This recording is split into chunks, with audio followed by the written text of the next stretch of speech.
Nabi pernah berpesan begini.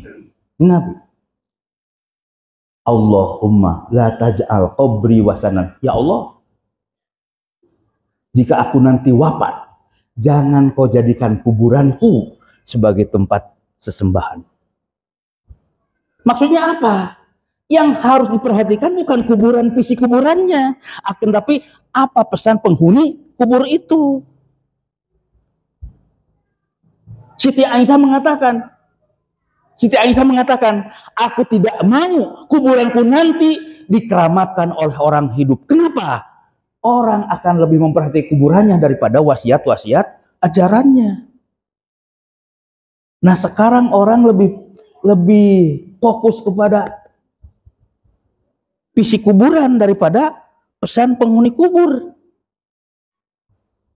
Itu yang jadi khawatir, gitu maksudnya. Emang Ustadz tidak boleh ziarah kubur? Boleh. Siapa bilang ziarah kubur? Boleh. Selama mengikuti aturan yang ini. Ada tata cara berziarah kepada kubur. Itu. Cuman jangan sampai ini pesan Rasulullahnya itu adalah pesan ideologisnya. Nah, yang kedua, Nabi ini kata Abdullah bin Hisham, lagi duduk gitu ya. Kata dia, kunna ma'an Nabi SAW. Aku menyertai Nabi SAW. Kemudian waktu itu dia memegang ini pundaknya Umar ibnu Khattab. Tiba-tiba Umar mengatakan, ya Rasulullah, la anta habu ilayya min kulli syai' ila nafsi. Wahai Rasul, Anda itu adalah orang yang paling aku cintai di muka bumi ini, kecuali diriku. Aku lebih cinta diriku. Apa jawaban Rasulullah? La, tidak Umar. Walladzi nafsi biyadih, demi Allah, aku harus lebih engkau cintai termasuk dirimu. Maka Umar menjawab, fa innahul an wallah, kalau begitu ya Rasulullah, demi Allah, la anta habu fi nafsi, engkau lebih aku cintai termasuk diriku. Maka kata Nabi, al-an ya Umar, sekarang baru imanmu benar wahai Umar. Jadi menjadi seorang muslim itu syarat, di antara syaratnya adalah dia wajib mencintai Rasulnya, dia wajib mencintai nabinya. Akan dianggap gagal keimanan seseorang kalau dia mengaku mukmin, mengaku muslim, tapi dia tidak mencintai nabinya. Gagal dia. Dalam hadis Nabi dikatakan, la yu'minu ahadukum hatta akuna habu ilaihi min walidihi wa waladihi wa nas. Tidak dikatakan beriman seseorang itu sehingga dia mencintai nabinya melebihi cinta kepada anaknya, bapaknya, dan semua manusia. Nabi harus di atas segalanya setelah yang lain. Kalau misalnya seorang istri tanya, lebih cinta Nabi apa cinta suami? Berat gitu. Ya, termasuk suami juga. Itu. Ini Pak RW ini. Jadi ini pesan hadis Nabi. Makanya ada seorang wanita di zaman Rasulullah, dia berperang, suaminya berperang. Begitu berperang terbunuh. Maka waktu itu dia hanya mengatakan innalillah. Dia sudah berjuang menemui Allah Subhanahu wa taala. Kemudian ada dua anaknya dipanggil. Anakku, ayahadamu terbunuh. Lanjutkan perjuangan ayahmu. Berangkat nih dua anak. Berangkat. Ternyata kedua anaknya pun terbunuh. Dalam satu hari kehilangan 3 orang keluarga. Suaminya dan kedua putranya. Dia harus hidup sebatang kara. Ini tentu sangat berat musibah ini. Maka selesai pertempuran, dia keluar dari rumah. Siapa yang dia cari? Rasulullah waktu itu dia cari. Begitu dia tanyakan kepada orang, bagaimana keselamatan Rasulullah? Alhamdulillah, Mak, tenang. Tanya lagi, bagaimana dengan Rasulullah? Alhamdulillah selamat. Yang ditanya keselamatan Rasulullah. Padahal kena musibah dia. Begitu ketemu dengan Nabi, ya Rasulullah, Hari ini aku kehilangan 3 orang yang paling aku cintai. Suami dan kedua putraku. Mereka gugur di medan juang. Ini musibah terasa berat. Akan tetapi dengan selamatnya Anda, wahai Rasulullah, musibah ini terasa ringan. Masya Allah. Dan itu berat itu. Menempatkan posisi Nabi di atas segala-galanya setelah selain Nabi. Makanya di antara syarat orang beriman itu dia wajib menempatkan posisi Nabi, cintanya itu di atas segala-galanya. Itu syaratnya begitu. Makanya kalimatnya asyhadu alla ilaha wa asyhadu anna Muhammadar Rasulullah. Syahadat kepada Allah, syahadat kepada Rasul. Dan itu syarat masuk Islam kan? Nah,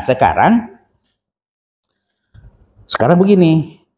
Kalau kita ditanya, kita cinta kepada Nabi? Oh, cinta Ustadz.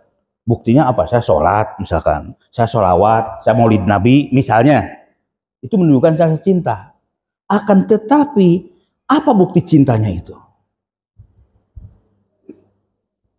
Apakah kalau cinta kepada Rasul cukup dengan sholawatan, cukup hanya dengan maulid Nabi, cukup hanya dengan membaca berjanji dan seterusnya? Tidak boleh dibatasi seperti itu. Di dalam Al-Quran katakan, wa ma atakumur rasul fakhuduh wa ma nahakum anhu fantahu. Apa yang Allah datangkan kepadamu dari Rasul, fakhuduh, ambil. Wa ma nahakum anhu fantahu. Yang dilarang tinggalkan. Jadi ini intinya. Kalau kita cinta Rasul, cinta pada Nabi, maka ikuti apa yang dilarang, jauhi anggarnya dan lakukan apa yang diperintahkannya. Jadi lebih kepada taat syariatnya. Tapi kalau kita menganggap bahwa kita cinta Nabi, cinta Rasul, sementara syariat Allah diabaikan, gagal dia cintanya. Kenapa Ustaz begitu? Lihat Abu Lahab. Abu Lahab. Kenal Abu Lahab? Di mana kenal Abu Lahab? Sok tahu kenal Abu Lahab. Abu Lahab itu, Abu Lahab, sebelum Nabi diangkat jadi Rasul, sangat sayang. Sangat sayang kepada Muhammad. Sayang kepada Rasulullah SAW. Jika Rasul sakit, dia yang membatin. Rasul ada keperluan, dia yang bantu. Ketika Nabi mau dibunuh, dia yang jaga. Itu Abu Lahab. Sampai-sampai anaknya itu adalah diserahkan untuk menjadi menantu Rasulullah SAW. Ruqayyah dan Ummi Kulsum. Itu kan, saking ininya, saking cintanya itu, bernama Utbah dan Utaibah. Akan tetapi begitu tadi ayat turun, agar disampaikan ayat itu ke Rasulullah, Nabi kan berat. Maka Nabi tadi berbicara di atas Bukit Sofa dan mengatakan, akuntum musaddiqi, apa kalian percaya dengan ucapanku ini? Kata mereka, na'am ma jarabna alaika. Iya, kami percaya 100% sebab kau tidak pernah berdusta. Lihat ucapan Rasulullah. Fa inni nadirun lakum. Jika kalian percaya, sesungguhnya aku ini adalah utusan Allah. Aku ini adalah utusan Allah. Siapa yang pertama bangkit? Abu Lahab. Dia bangkit, kemudian dia mengatakan, tabban laka sairul yaum. Muhammad, celaka engkau untuk alihada jamaatana. Apakah hanya untuk ini kau mengubah kami di sini? Dia lempar Rasulullah. Dia benci dengan risalahnya, dia benci dengan ajarannya, tapi dia sayang secara fisiknya. Maka sampai turun ayat tabbat yada abi lahabiu. Turun ayat ini. Dan tidak berhenti cuma itu saja, maka Abu Lahab langsung mengatakan kepada kedua anaknya, Roksi wa roksukuma haramun illam tutalliqa binti Muhammad.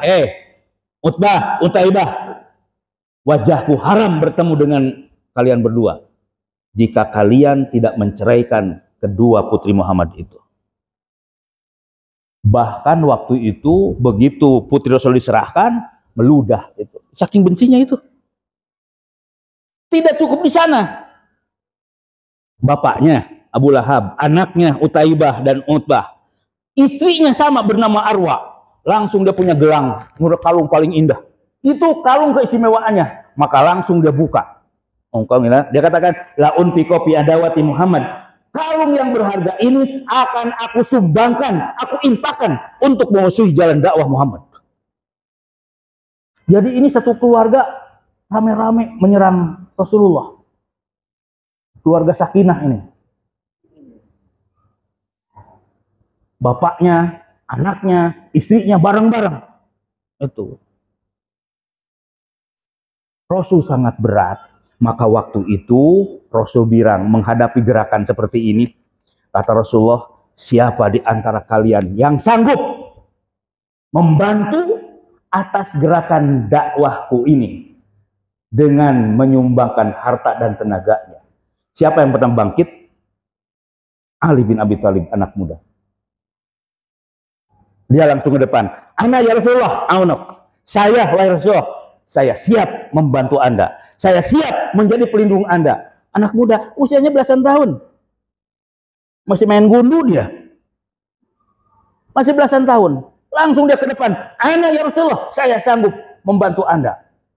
Makanya oleh Abu Lahab CS diketawain dia.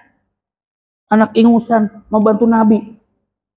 Dan ucapan dia, ana harbun man harabta. Aku siap berperang terhadap orang-orang yang memerangi engkau, wahai Rasulullah. Itu ucapan Abu Thalib. Itu. Terjadilah pertarungan dahsyat di sini. Nah, di antaranya ketika Isra Mi'raj, kemudian Rasul berangkat dari Masjidil Haram ke Masjidil Aqsa, naik Sidratul Muntaha, menerima perintah sholat, balik lagi ke Masjidil Haram, duduk di Hijr Ismail, Maka waktu itu kata Nabi, aku baru saja diberangkatkan oleh Allah dari Masjidil Haram ke Masjidil Aqsa. Kemudian naik Sidratul Muntaha, menerima perintah sholat 5 waktu. Siapa yang bergerak? Lagi-lagi Abu Lahab, kadzab dusta Muhammad. Dan pernyataan Nabi ini diolah, digoreng oleh Abu Lahab menjadi alat untuk membumi hamuskan kaum muslimin. Maka dia menyebar isu gitu, mempengaruhi masyarakat Arab. Di antaranya siapa? Abu Bakar As-Siddiq. Bakar, Muhammad ngomong begini, katanya dia tadi malam diberangkatkan oleh Allah dari Masjidil Haram ke Masjidil Aqsa, naik Sidratul Muntaha, malam itu berangkat, malam itu balik lagi. Jarak tempuh Masjidil Haram ke Aqsa berapa lama? Sebulan lebih. Nah, dia bilang cuma semalam, naik lagi ke atas. Percaya nggak? Coba otakku di mana? Maka jawaban Abu Bakar As-Siddiq, lihat kalimatnya. La usaddiquhu ala ab'ad bin dalik. Demi Allah, aku akan membenarkan walaupun lebih aneh daripada kalau itu datang dari Rasulullah. La usaddiquhu, aku akan membenarkannya. Bagi Allah nggak ada yang mustahil. Amanabillah, aku akan iman kepada Allah. Abu Lahab menentang, Abu Bakar waktu mendukungnya. Yang jadi masalah, kita akan berdiri menjadi pengikut Abu Lahab atau Abu Bakar?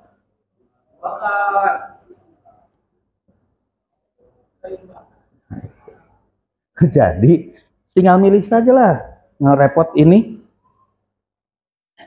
Nah, jadi sekali lagi ini, cinta Rasul harus dibuktikan dengan cara mengikuti keteladanan Rasulullah SAW. Ikhwan fillah rahimakumullah. Lalu yang terakhir, apa tanda-tandanya kita ingin mentaati Rasul? Maka sebagaimana ucapan kita, inna sholati wa nusuki wa mahyaya wa mati lillahi rabbil. Salatku, pengorban, hidup hanya milik Allah Subhanahu. Artinya apa? Kita harus menyesuaikan, kalau cinta Rasul, menyesuaikan dengan ajarannya. Nih, peci saya nomor berapa ini? Nomor 8 nih. Peci saya nomor 8. Sekarang ada peci nomor 6. Masukin ke kepala saya, masuk nggak? Enggak lah. Pertanyaannya, yang dirombak peci saya apa kepala saya? Pecinya ganti, masa kepala saya diparut? Kita dengan agama juga begitu. Jangan agama ditarik-tarik dengan kemauan kita. Kalau nanti agama disesuaikan dengan kemauan kita, rusak itu. Kalau kamu cinta Rasul, ikuti saja apa yang dikatakan Rasul, jangan macam-macam dirubah-rubah begitu. Ya. Jadi sekali lagi, apa buktinya kita cinta Rasul? Ikuti apa yang diajarkan Rasulullah, ikuti keteladanan Rasulullah SAW dalam syariatnya. Ada memang hal-hal yang tidak bisa diikuti dari Rasulullah. Ada beberapa poin, tapi itu seperti mujizat misalnya itu nggak bisa diikuti sama kita. Bisa jadi teladan. Misalnya gini, kan Nabi pernah begini. Begitu pagi-pagi Nabi bilang begini, besok pagi bendera perang ini akan aku serahkan kepada salah seorang di antara kalian semua. Oh, sahabat seneng banget itu. Kalau diserahi bendera, mereka merasa mulia. Padahal mau mati itu, tapi seneng itu. Akhirnya pagi-pagi pada ngumpul habis sholat subuh, siapa yang akan dikasih bendera oleh Nabi itu? Bendera perang. Ternyata lagi ngumpul, tiba-tiba bilang begini, Aina Ali? Mana Ali? Ali sakit ya Rasulullah. Panggil dia. Dipanggil. Pas dipanggil matanya kan bengkak. Kenapa Ali? Mata saya bengkak ya Rasulullah. Sini. Oleh Nabi diludahin, ditiup. Wah, melotot. Diserahkan bendera perang itu. Itu nggak bisa ditiru sama kita. Nah sini saya tiup. Wah, nggak bakalan lah. Jadi ada hal-hal tertentu nggak bisa diikuti. Mujizat tuh nggak bisa diikuti sama kita. Gitu ya. Nah jadi sekali lagi kita cinta Rasul, ya ikutilah semaksimal mungkin apa yang diajarkan oleh Rasulullah kepada kita. Makanya kata Hasan, ittiba'u sunnati Rasul, berusaha mentaati sunnah-sunnah Rasulullah SAW.